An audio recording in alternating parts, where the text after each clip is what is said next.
Hello everybody and welcome back to Yalan app. In this video, I'm going to show you a step-by-step guide on exactly how to fix LazyFit app not working. So if you're currently having that exact same problem, well then this video is going to be perfect for you.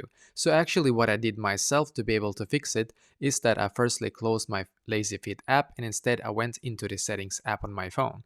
And now on my settings app, what I did was that I scrolled down in here and then I clicked where it says general. So click on general, and as you can see, we should now be taken here. Scroll down in here and click on storage.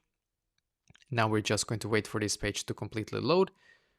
It might take us a couple of seconds, and as you can see, now it's done. Now when it's done, we can just scroll up in here and then click on the search bar up top, as you can see. So click on the search bar, and now you're going to write like this: lazy.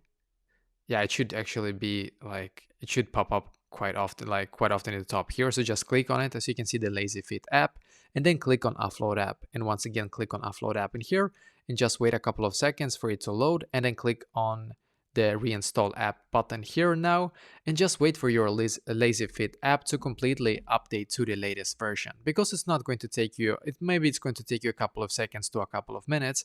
And now when it's done, just go back into the app and hopefully now it's going to be working for you as well. I think that when they actually do release like a new update, then we have to be able to get it, because the previous update or the previous version might have like bugs and stuff like that. So try this and go back into the app, and hopefully now it's working for you as well.